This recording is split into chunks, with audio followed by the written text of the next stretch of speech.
Good evening, everyone. Hang on one second. Okay. Howie G, thank you so much for co-hosting. You're very welcome. Happy to see all of you. We'll wait a few minutes or a moment until we hit the magical 30 mark and then say hello to each other. Nice to see you, Bob, in Scottsdale.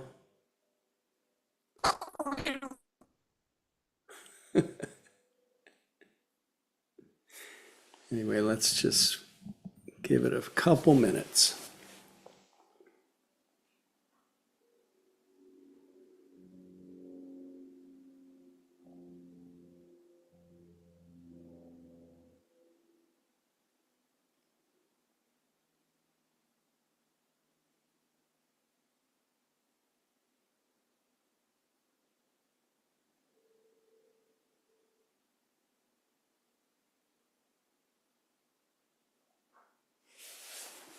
Okay.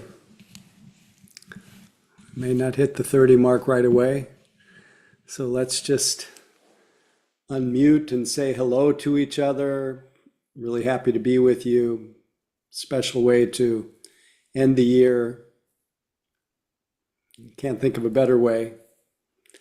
Anyway, feel free to unmute, say hello, say where you're calling in from, and just we'll bask in each other's voices and the closest we can get to a living quality on this strange. Hi, Matt from Maui. Hey, Matt. Maui, wow. Glad Mary from Santa Barbara. Santa Barbara and Maui, bring in that tropical spirit. We're gonna have a lot of rain here. It's Yeah. gonna be wet. Wet New Year's. Frank and Rhonda from San Francisco. Hey, Frank and Rhonda, great to see you. Trisha from freezing San Francisco. Hi, Tricia. Glad you're with us.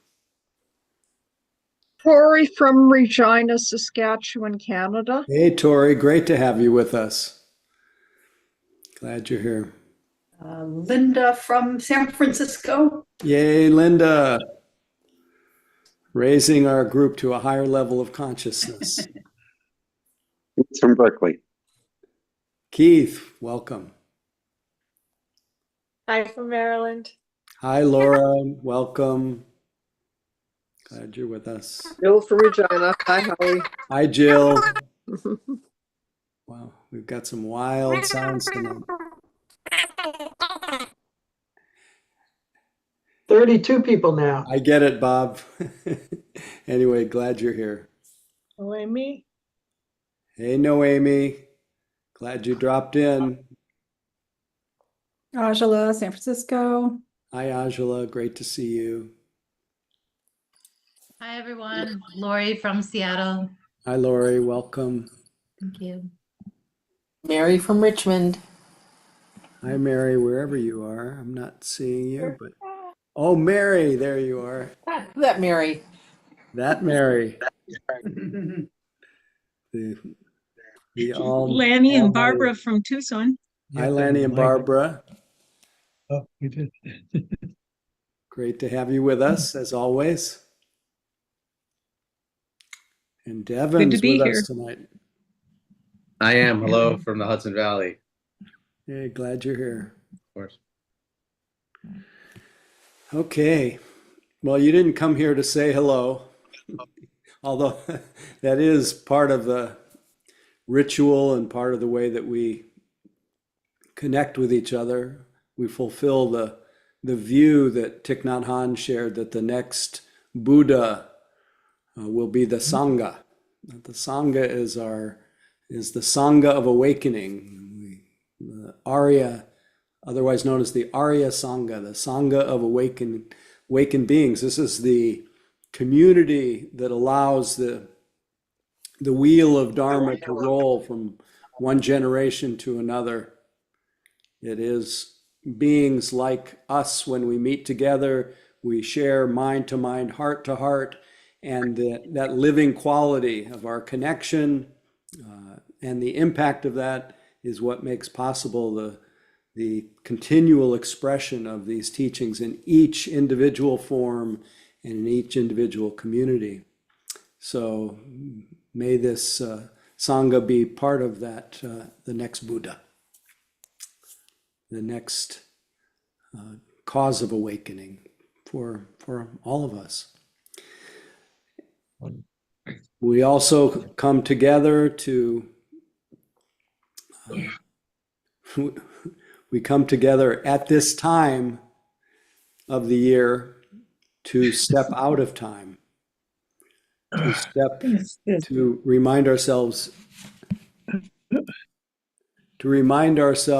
that right in the midst of these changing seasons, this changing narrative about where we've been and where we're going is a still point. And that still point is you. Knowing that the awareness that lives in you as you is always still and follows us nearer than our breath. And so our practice at this time of the year and all times of the year is to remember this quiet, remember this still point. And the way we orient ourselves toward this still point is to appreciate the simple fact that we are aware.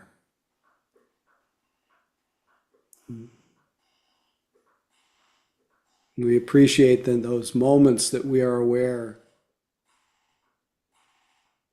We don't find any past or future. We don't even find a place called the present. We just find being aware. So we start with that simple appreciation of being aware. And in keeping with the Buddha's recommendation, we anchor that awareness to what he called this fathom-long body with its senses and perceptions.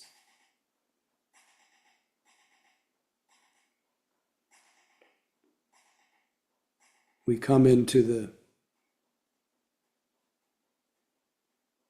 presence of this body, its form, its shape, its aliveness.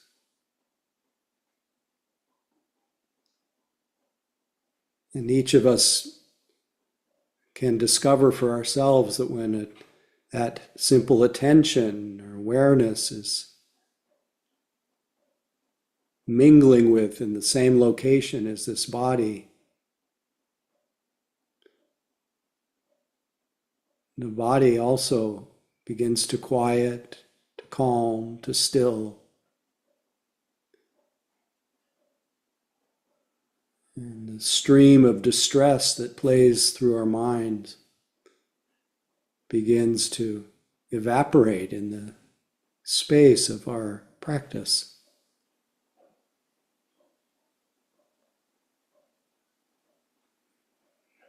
And using our body again and again to anchor us to this living present, we notice that it's breathing. And we don't try to alter the breathing body in any way. We simply notice and feel and maybe even enjoy the body's experience of its own breath.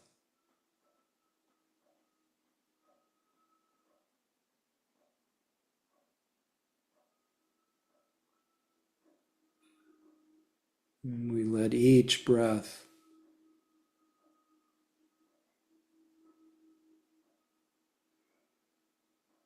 teach us how to let go. We let go of time. And our body lets go with each breath.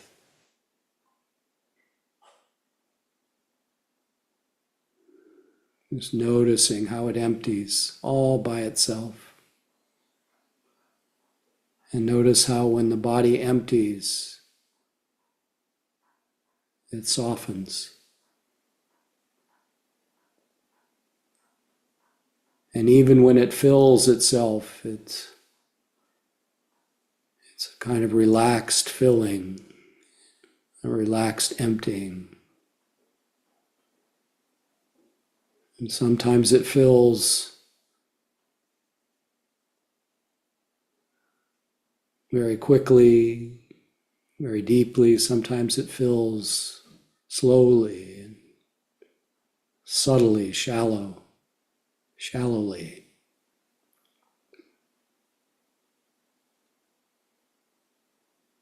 But each breath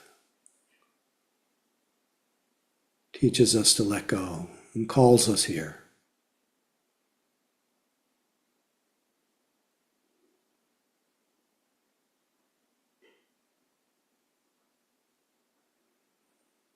The longer we're here, the more we meet many amazing things, sounds, other sensations, moods, thoughts, images, everything comes on its own, unbidden. We simply meet each presently arising experience graciously, with acceptance, with interest, and with ease.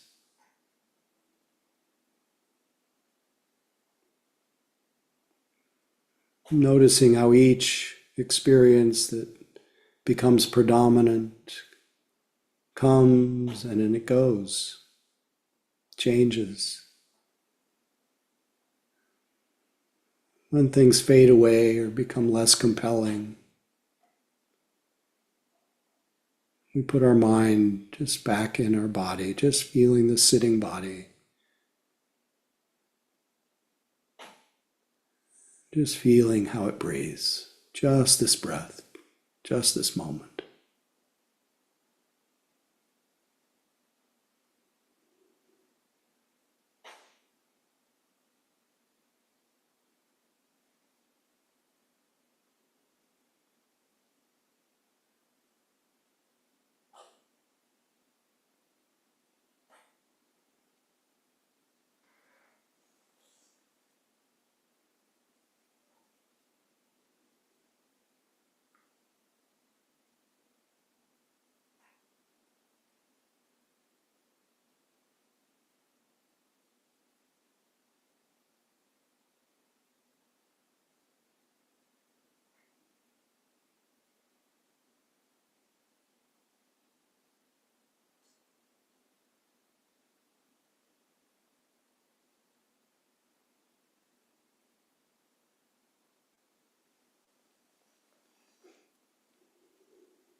a reminder that when you realize that you've been lost in thought, drifting, fantasizing, remembering, when you realize that you've wandered, this is a sign that mindfulness has come back online. You're awake again, aware.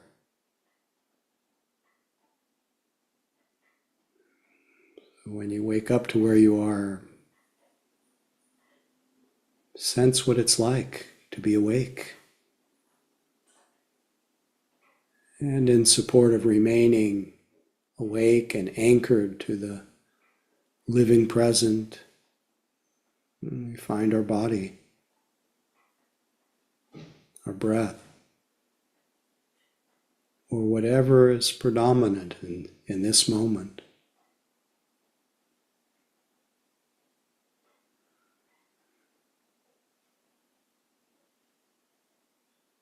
There is no higher mountain to climb than waking up to where you are.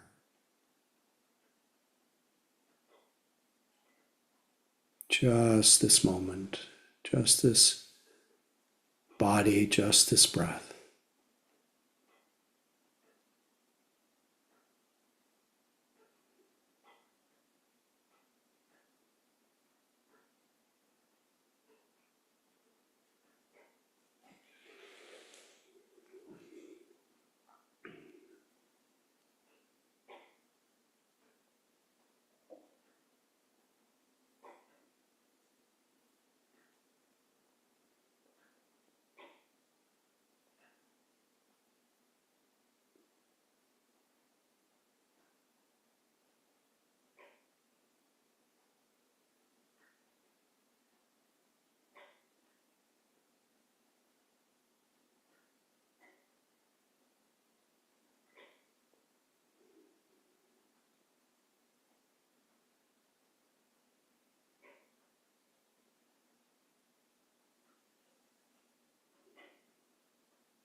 Sinking into the experience of the body breathing,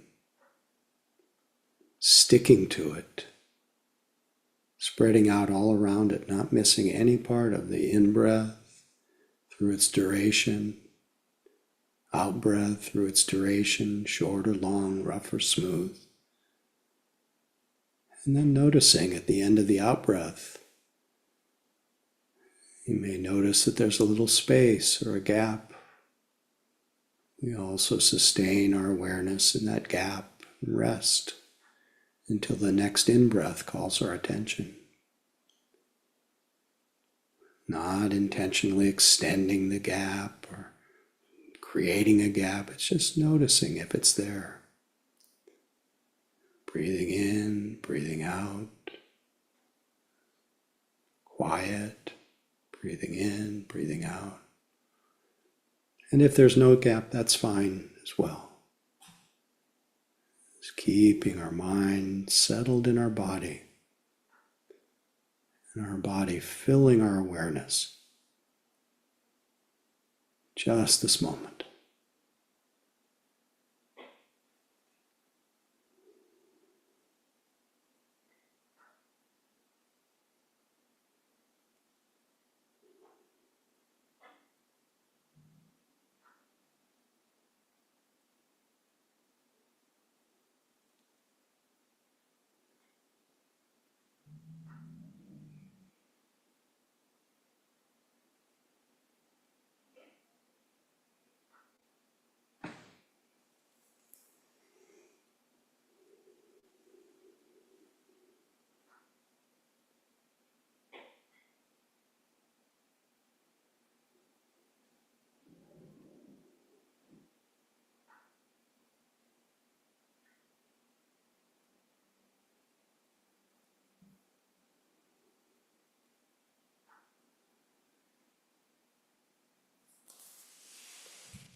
Keeping an eye out for the three poisons: greed, hatred, delusion.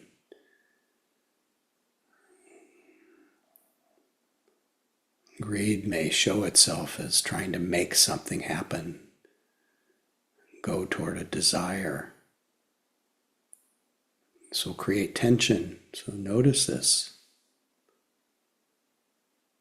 Hatred or aversion will show itself as resistance or boredom or fear. You just notice this. Just another presently arising experience. Delusion will show itself as being lost in the story of yourself, which can never really capture your immediate and direct experience. Just notice this.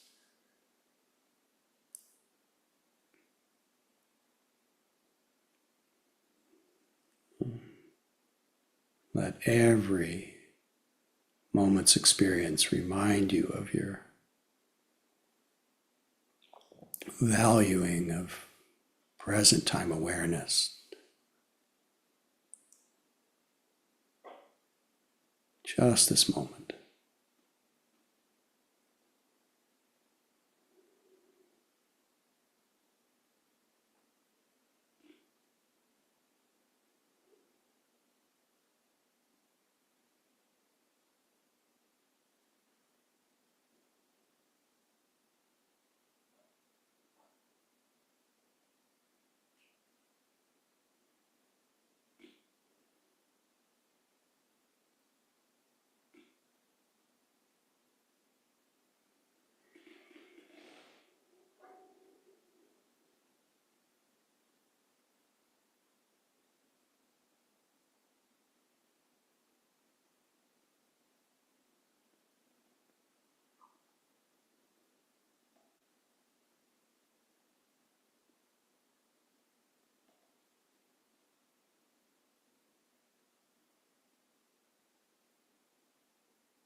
Very nice to sit with all of you tonight. Enjoyed it so much I lost track of time.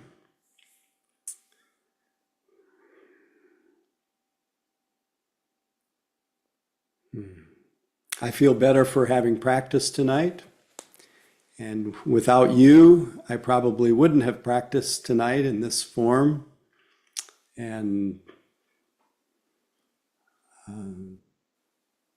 yeah, it's just a good thing to sit together, to remember ourselves, to remember our values, to remember that in the midst of all of our world's dramas, that there's a place of peace and ease. And we don't have to travel very far to find it. So I feel very grateful tonight for a reminder again, just to stop, keep quiet. And it's tried and true. If I stop, keep quiet, something in me, and I imagine something in you, just settles. And the drama of our life settles for a minute. And the experience that we have just settling or just sitting is it's not easy to put in words.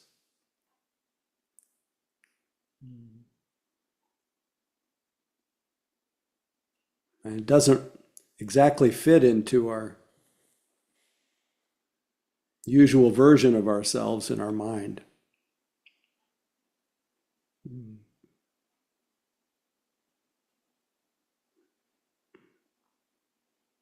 But it's good.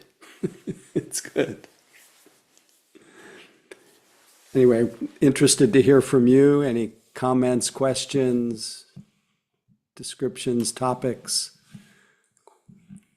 Something that feels fresh, alive, ideally that came out of the practice that you just did, but anything that you may want to ask about or speak about, please feel free.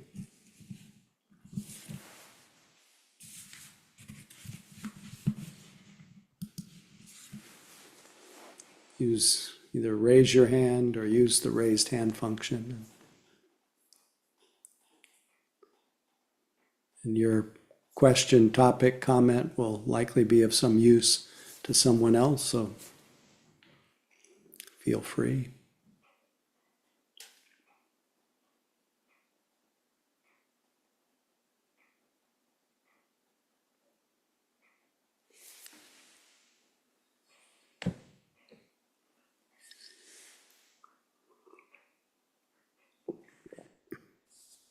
Hi. Hey, Tricia. Hi. Thanks for breaking the ice. Thank you. You're welcome. I want to be as blissed out as Mary's cat. I just notice this is something I've struggled with most of my life with meditation is controlling the breath.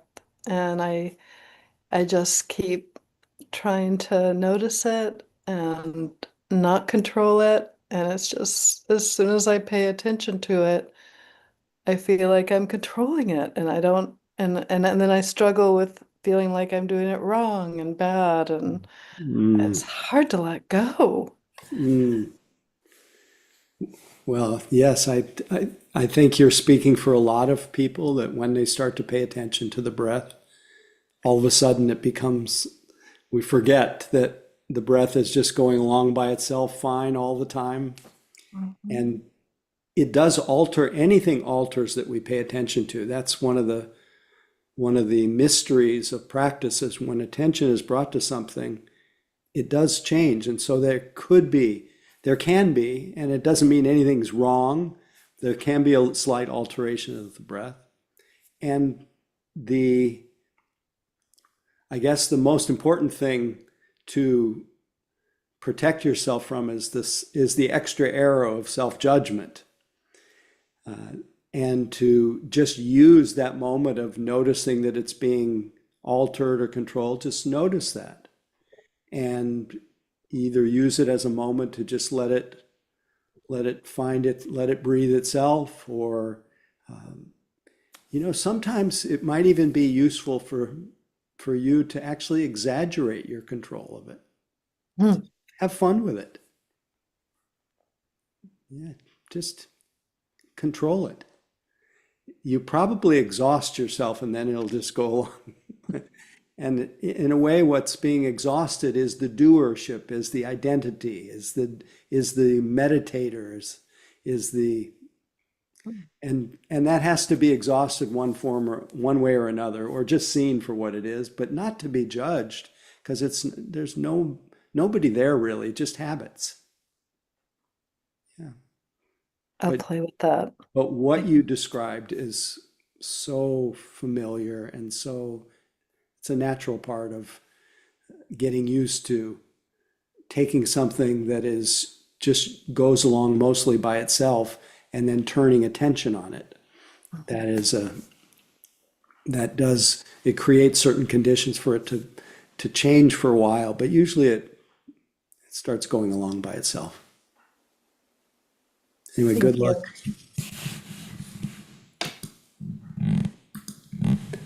Anyone else?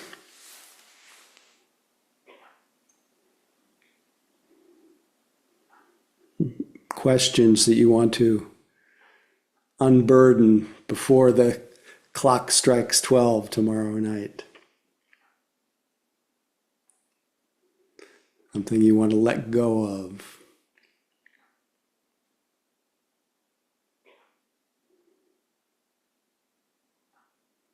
Great, this is a liberated group, already free. Please, Micah. Please feel free to unmute. Yeah, hi, I'm in San Francisco. Hi, Micah. Yeah, I'm and just over the bridge from you. yeah. I gave myself permission to do a lying down meditation, kind of in my bed, because it was so cold in my house. That's what I tell myself all the time. No. No, I know, but I've heard, one form isn't take precedence over the others. They're equally as good, but there's this issue with effort I have. So I was just trying to play with relaxation. Say more about this issue with effort. What do you mean by that? Well, when I sit down to sit, there's a lot of efforting, and it's not necessarily the wise effort. So you tend to have a lot of greed in the mind, trying to make something happen. Trying to be alert and upright, and trying to try, and so you get a little bit tight, right? I do. I get a little tight in my sits. Yeah. So when you notice the tightness come, then what happens? Different things can happen depending, but I guess the key word in your question is when I notice, which is then it can kind of break the cycle. Yeah. So sometimes. that everything you just described each thing is a perfect mindfulness object. Both the efforting, notice that. The tightness, notice that. Notice the judgment about I have the identity view. I have this effort thing. Yeah, right. That's a story. There's a story there. That's the story. Just notice that. That's fine too. Just Yeah. another thing to notice. Mm-hmm. Really nothing to do about any of that. And it sounds like there are a lot of moments of things being known. And that's really the point. It's not to get to relaxation or effortlessness or to having no identity view at all, no stories going on. It's just what's showing up now. I'd almost say the same as Trisha, just exaggerate the efforting, Mhm. just so that so that it's not developing this contentious relationship with something that's happening. Yeah, I liked that. You said that to Trisha. That was good. Yeah. Play with it a little. Yeah. Yeah, okay. I'll try to play with it. I go back to my teacher, Punjaji, who said the purpose of meditation is to exhaust our mind. So our mind's we're gonna fight with everything. And just let it keep getting worn out. Just wear yourself out. Trying to be a good meditator. Yeah. Really try to be a relaxed meditator. Yeah. It doesn't work. Wow. Anyway, I'm appreciative that you're noticing this and that you show up and you're working with your mind, and that's all we can do. Yeah. I appreciated the fathom long body as well. And it just reminded me that whatever I'm doing to not leave my body necessarily, even if I'm in my mind. That's right. Yeah. That was Ajahn Chah, the great forest master. His number one teaching was don't let your mind leave your body. Right. So I was reminded of that. So anyways, thanks for the teaching Pleasure. tonight. Glad you're here. Yeah, thank you. Okay, we've got Mary and then Robin. So please, Mary, feel free. Hi. Well, I had to laugh because I like to sit up when I meditate. It's preferable to me, but I've twisted my ankle or something and it was so painful. I just had to lay down. So it was kind of like not my preference to do so, but I felt like I had to be compassionate to myself. So it worked out okay. Great. But it was just funny that somebody came up with having to lay down.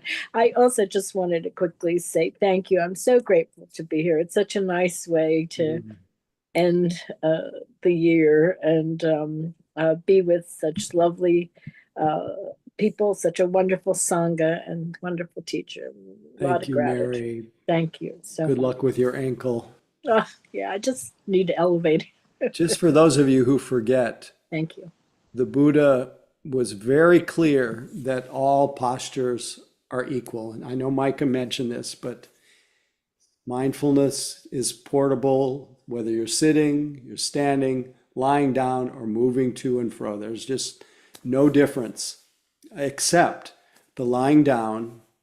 When our vital energy is diminished, we tend to incline towards sleepiness because we tend to have a little more tranquility and a little less energy. And so we drift off a little more. But otherwise, it's a perfectly wonderful way to practice. So enjoy. And if you are on your back, put your arms up like this, and that little extra energy to hold your arms up will help balance the tranquility. Or put your hands in a little mudra like this, which will let you know if you start to drift, you'll lose contact. Knees up also can help. Anyway, good luck, everyone. Robin, please feel free. Glad you're with us, Mary, too. Thank you. I haven't been here in a while. Welcome. Thank you. I did the month-long retreat at Spirit Rock in March. And I left feeling like something broke in me. And I left the path that was probably the most important thing in my life and couldn't practice for a very long time. And try not to be emotional. I just feel recently free started. if the emotions come. Thank you. They're welcome, just like the sleepiness and the strain. It's all welcome. Thank you. So I just, whenever I would go to sit, because I've been practicing for 13 years now,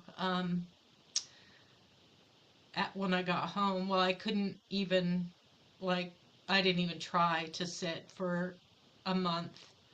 And I, when I would finally start to come and sit, I just couldn't, like, I have ADHD, and um, when I was at the retreat the first couple nights, I realized how complacent I'd gotten in my practice and how my attention was just like all over the place. I could barely listen to two sentences in the Dharma talk that first opening night. But, my nervous system started to settle after a few days, and I was able to have some really good samadhi and have some good practice. And I've been on a lot of 9-day retreats, 7-day retreats, 3-day, whatever. A month long is a whole nother animal. And, the mind started to show me things that were very difficult to look at, Mm, and patterns of the mind that,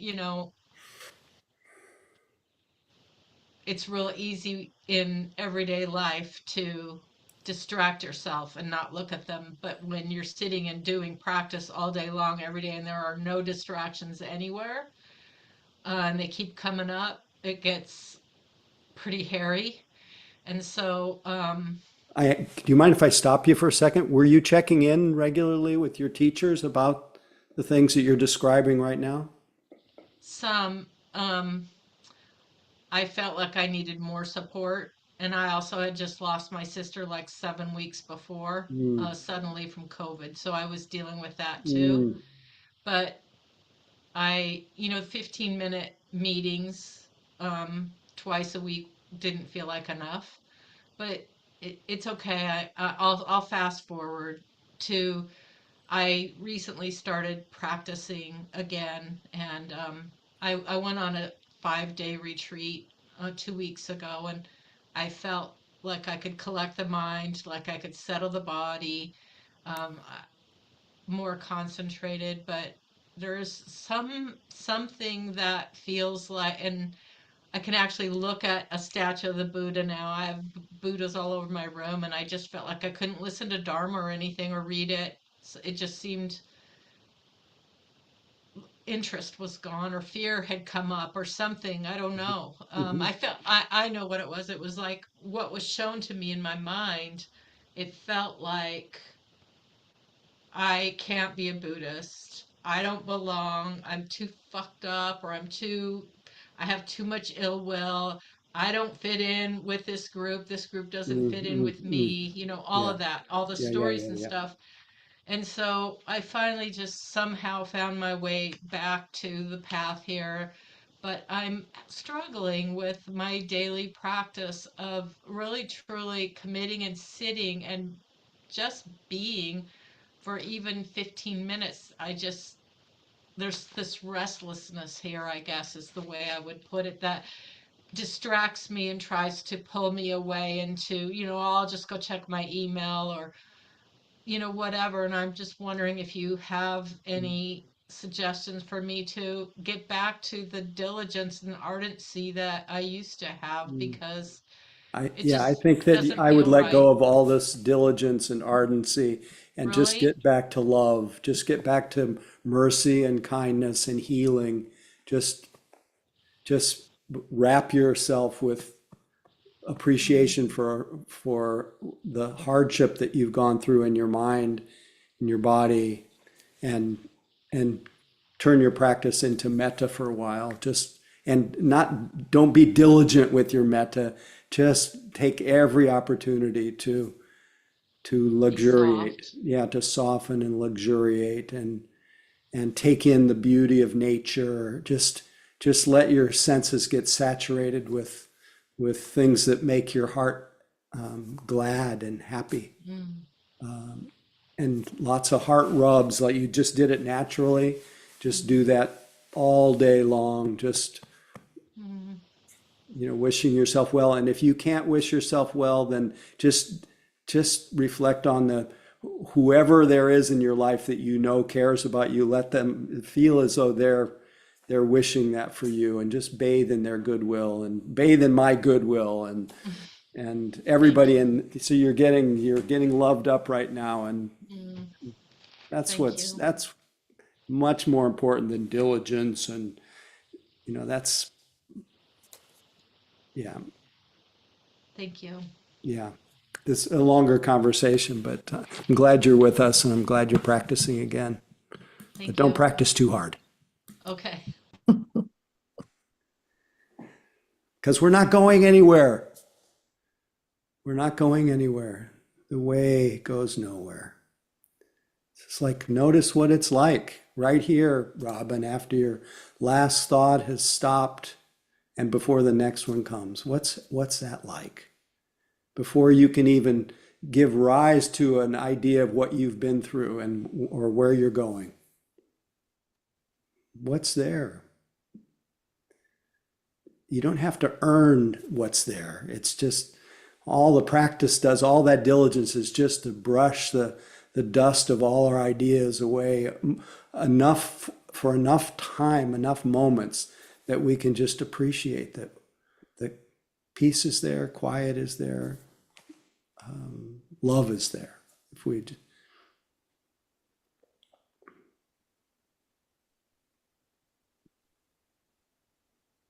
So that leads to, I guess, tonight's stray, we could call that end of the year or New Year's or whatever comment. I knew that this was the last meeting of the year.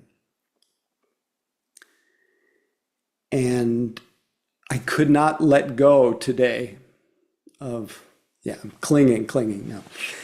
What I couldn't let go of was I kept being revisited by what was to me the most impactful teaching that I received in the early years of my practice. And this teaching that I received in the early years of my practice was in the form of a Dharma talk that was given by my root Vipassana teacher, Joseph Goldstein, who is, my near and dear one, the preeminent Western Dharma teacher, just the person that actually kind of ignited the flame of Dharma for me more than any other teacher in the early years. And the talk that he gave, which you can actually read the transcript of this talk in his original book called The Experience of Insight. They transcribed the talks that he offered on a 30-day meditation retreat, and it became a classic called The Experience of Insight, Simple Direct Guide to Buddhist Meditation. And in that book, the talk that he offered was the talk on concepts and reality. It's called Concepts and Reality. So you can find that, listen to it. There are probably many versions of it on Dharma Seed. But why is that relevant to today? In that talk, he talked about something we talk about almost every Tuesday. That, in fact, I think maybe one of the more recent talks was, I think I entitled the talk, The Bird and the Field Guidebook, that the wonderful John James Audubon, who said, if there's a difference between the bird and what the field guidebook says, believe the bird. And that where most of us live habitually, collectively, is in the field guidebook. And the field guidebook says, this is 2025 ending, and the field guidebook says that 2026 is beginning. That is the field guidebook says that we live in time. We live in time where we've come from the past, we're passing through this present moment on our way to the future, and the future is 2026. And we all share in this. This is kind of a community story that we live in. This is our field guidebook. And at every year, and it's a beautiful thing on one hand, it's wonderful ritual of ending the year, and we reflect on whether it was we measure, good year, bad year. And boy, in reflecting on the year, within that little story, this has been quite a year. And everybody has their own version of what quite a year can be, because of the politics, because of the cruelty, because of the illness, health, wealth, whatever it is that happened during this year. We reflect on it, and each time we reflect on it, it reinforces that story that we've come from the past, we're passing through the present on our way to the future. So we live in the field guidebook version of our life, which is the version that says we're living in time. And then there's the bird version. What happens when we practice meditation, when we just close our eyes, or as I did with Robin, just sensing after the last thought has ceased and before the next one comes. And just stop dropping into that kind of radical dropping out of time. When we close our eyes, we drop out of all of our historical experience. There's no shadow of it even in real time. We may feel tension, sadness, broken, whatever it is, but it's just a very momentary experience, not easily captured in language. We hear the sound of silence. We feel the aliveness. And without even trying, in that moment, we let go of that whole field guidebook.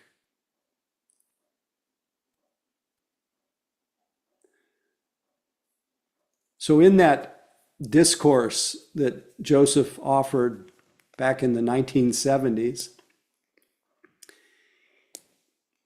the example that he used was so obvious, but it was so mind-blowing for me. He said, when you look up at the sky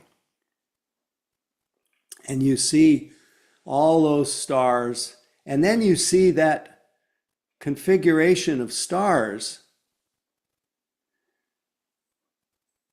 that we call the Big Dipper. He went on to describe the Big Dipper. It's a collective, we all share that understanding as that little cup with the handle. It's the Big Dipper. But then he kind of held us with that appreciation of that group of stars. It's the Big Dipper. And then he said very succinctly, he says, there is no Big Dipper. There is no Big Dipper. Big Dipper is a concept. It's a field guidebook. It's a story that's an overlay on these particular stars, and then it sets them apart from all the other stars, but there really is no Big Dipper.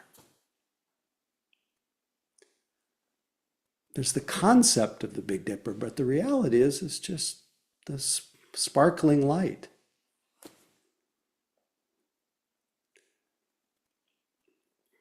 And it's the same is true for us. There, our field guidebook version of ourselves, there really, that version of ourselves, the historical, the familial, all of that, it really is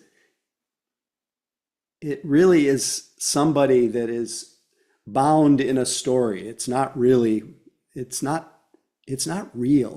It's historically real. It's relatively real. It's a beautiful thing that we can remember ourselves, and we can see where we've been and where we're going and all of that. But it doesn't really exist as a thing. That idea of you. And the same is true when we close our eyes, there is no new year. There is no end of year. There is no ending and new beginning. And when we experience this, when we do step out of this story of time, peace is there, open, inviting, and comfortable.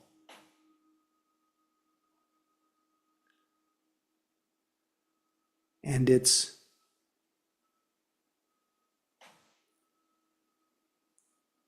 plenty of space here. It's open, inviting, and comfortable. So on one hand, we together, and it's a wonderful thing to come together within that field guidebook version of our collective lives. It's one of the ways that we share. We share a common culture, American culture, Canadian culture. We have a lot of Canadians who join us every week. We have these kind of shared field guidebooks. And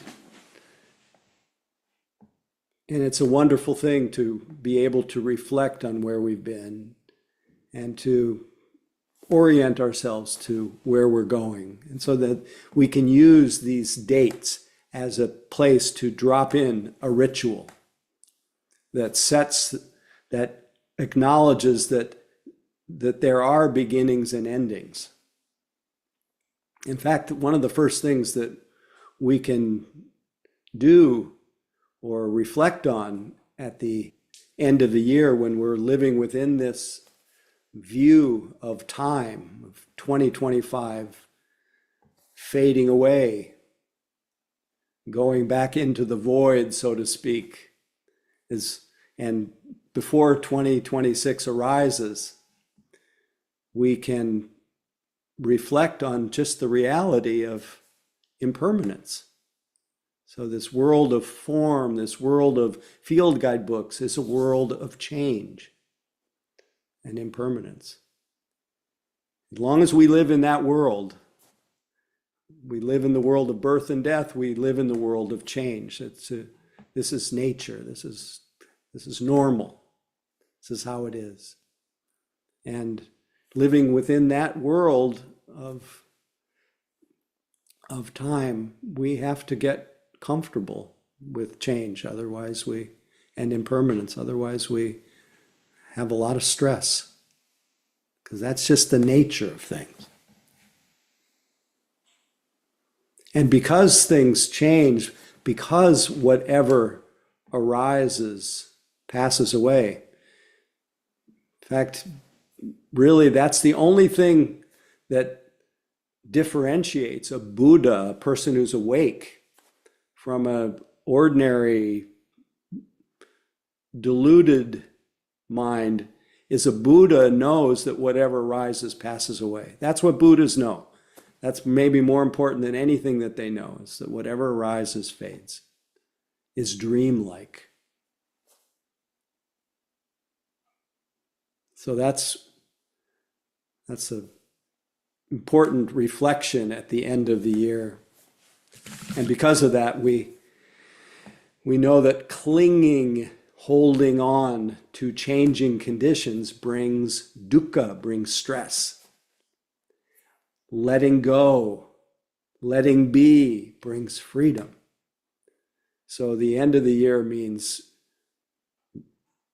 really getting comfortable with impermanence, really orienting our hearts and minds and life toward letting go.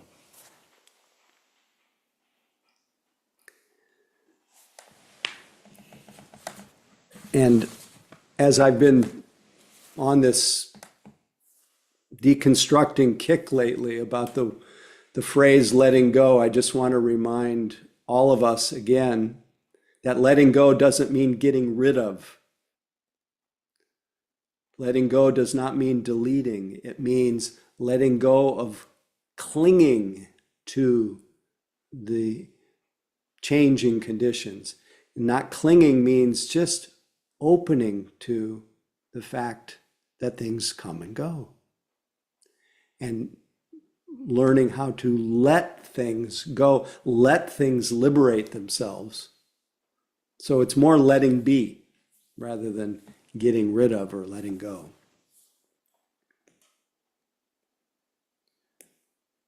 But it also means not clinging. It means not, it means not, especially when it comes to thinking, the thinking mind, it means letting the thoughts come and go without identifying with them, without incarnating in our thoughts, getting lost in them, becoming our thoughts. That's a form of clinging, and identification is a form of clinging, believing that a thought of ourselves is ourselves, rather than a thought. It's just another changing condition, another cloud that floats through the open sky of our minds. It has no fundamental reality. So letting go just means seeing it for what it is. That's to me, the second important element. If we're all within this understanding that this is a time to plant, to reflect, and then plant the seeds of our future present moments.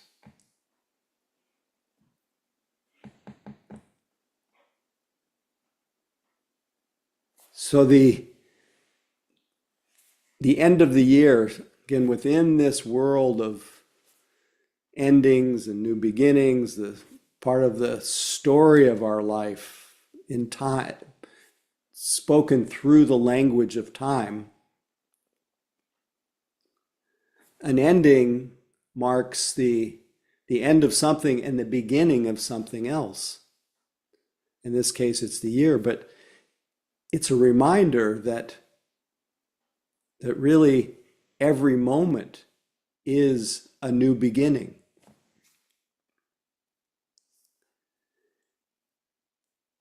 And we make a ritual about new beginnings at the end of the year, but our practice, one of the radical elements of our practice is the new beginning is literally every moment. That every moment that we are aware is a kind of empty field of creative possibility. Our last life is over and the next life has not begun, and here we are. And that new beginning is really the same as, this is a strange thing to say, it's the same as being aware, being mindful. Being mindful, because mindfulness, in that moment of being aware, I go crazy about this, I'm thinking about it a lot, but that moment of being aware, just being aware. I've already arrived at where I'm not going anywhere. So it doesn't aim to arrive at a particular place.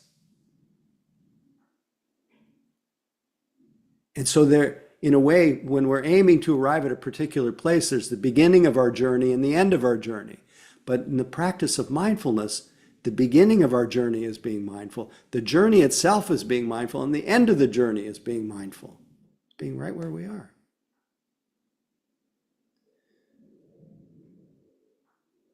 So that's why every moment of mindfulness, in a way, is both a new beginning. It's also stepping out of time completely. That's why I often say you can always begin again, because our practice has no destination in time. It's the understanding that salvation does not happen in time. I was thinking about all the things that have troubled me during this year. I've reacted to so many things, people, situations, my own health. I had some health challenges this last year.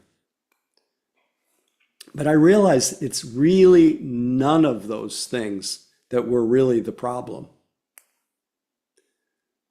The real problem was the loss of being mindful. When I lost that sense of being right where I am, doing what I'm doing, experiencing what I'm experiencing, then my mind proliferated into all that what I was going through and all that what the world's going through and the meaning of all of that. And my mind entered into the field guidebook version of my life, and I got stressed out. So it's really never the person, the situation, the neighbor. It's my loss of being present that is the issue. And how far do I have to travel to be present again? I just have to remember. I just have to wake up.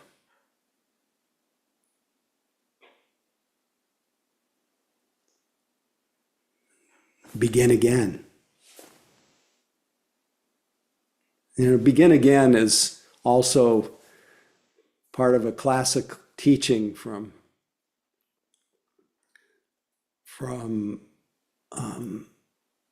Suzuki Roshi, where he in his book called Zen Mind, Beginner's Mind, he says cultivating a beginner's mind. In the mind of the expert, there are few possibilities. In the mind of the beginner, there are many possibilities. In the mind of the expert, there are few. So letting go of all of our ideas and expectations and hopes and demands and pressures and all the notions of what I should be, and just begin, be a beginner. Return to innocence. Childlike innocence every moment, fresh. So embracing impermanence, learning to let go, learning to begin again, and cultivate beginner's mind. And then, if we're really going to get into we're usually our aspirations are to gain something and become something. But to me, the aspiration that is a kind of gift that gives at the beginning, in the middle, and the end is just inclining every day to be compassionate, to be, when I sit, you may not, I've said this a few times over the years, but when I sit, before I hit that gong, I say, may this sitting be for the benefit of all beings. May my sitting be for the benefit of all beings. I developed this habit many, many, many years ago, and it's become habitual. And sometimes it's just kind of rote, but sometimes it has a lot of meaning, and had a lot of meaning tonight. But over the years, having this inclination of my mind toward wanting to be of benefit, it has taken root in my stream of consciousness, and in some ways it's taken over my life. So I'll just share the rest of it. May this sitting be for the benefit of all beings. May what I offer be for the benefit of all beings. And then finally, I'll say, may my life be for the benefit of all beings.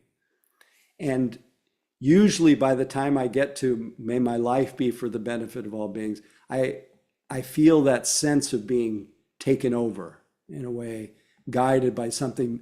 I come out of that tangle of what's in it for me, and my heart just extends a little bit. And the fruit of that, the fruit of that doesn't happen. It happens really on the spot, but how that actually impacts my life, that's not for me. That's not my business to worry about that. And business is just to plant those seeds and to experience that the real time experience of giving over to being of benefit.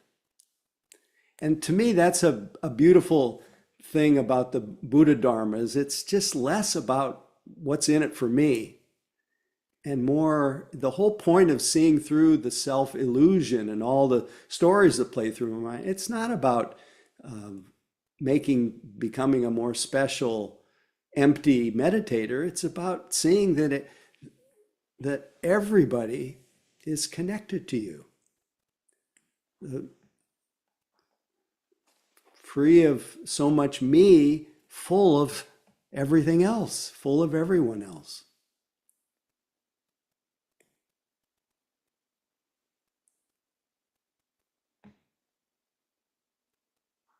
So not only is there no Big Dipper, but yet, we still, can you look up at the sky and not see the Big Dipper?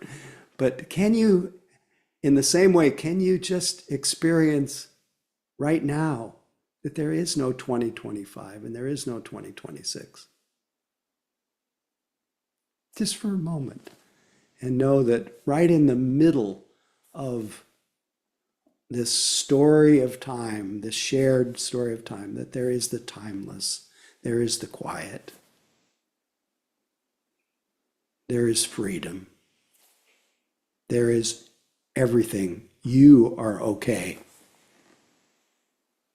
There is the capacity to plant the seeds of wisdom and love,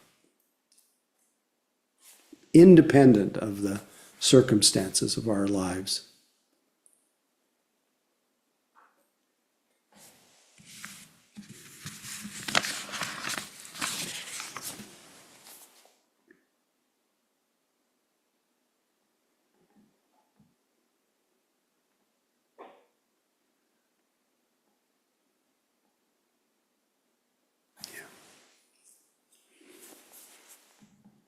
So happy end of the year. Happy New Year.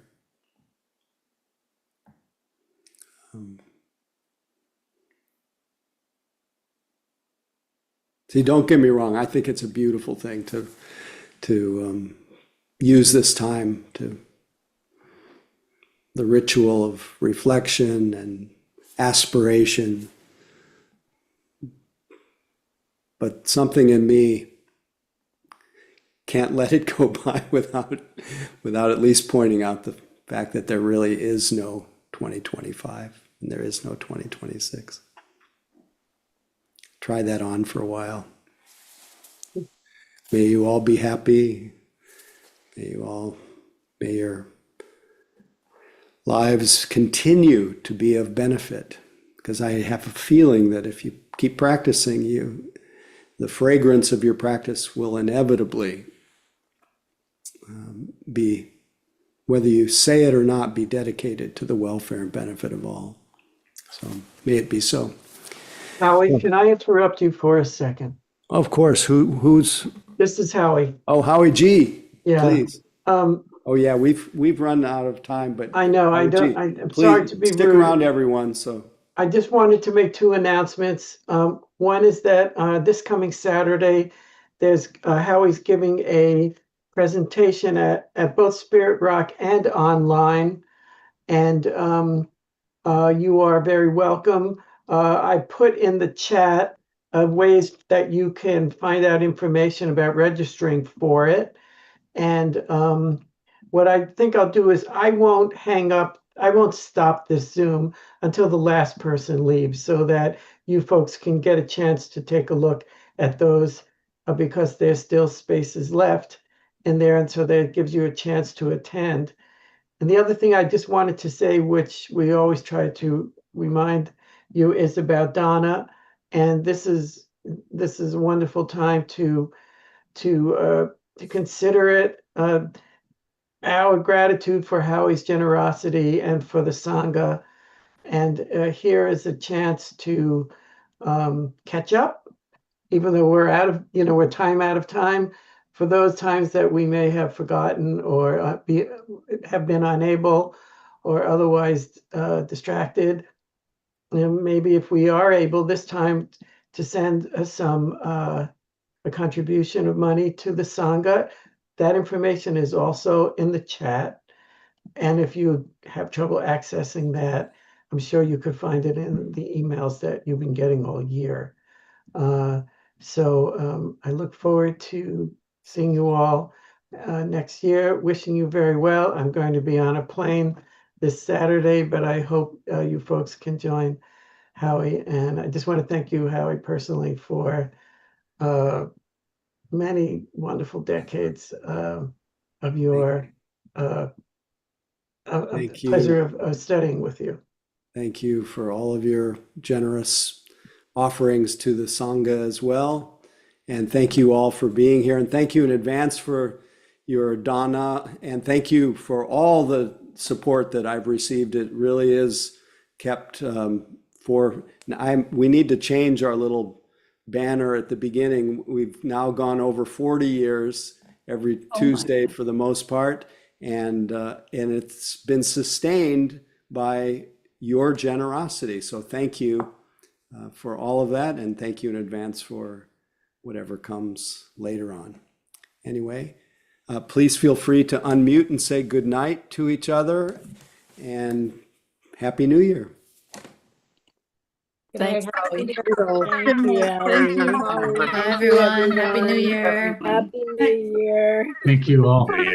Thank Happy you. New Year. Happy New Year. Good night. Happy New Year. Take Thanks, care, everybody. everyone. Thanks, Howie. Thank you, everybody. everybody. Thank you, Thank you, Kate. everyone. Thank you, Howie. Good night, Noemi. Good night, Good everyone. night, everyone. Frank, Rhonda. Bye. Man. Take care, Bob. Look. See you, Maureen. Happy New Year. See you Saturday. Oh, great. More the merrier.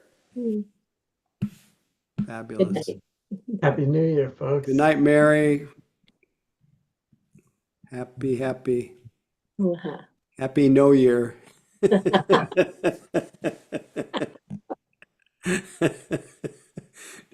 Good night, Howie G.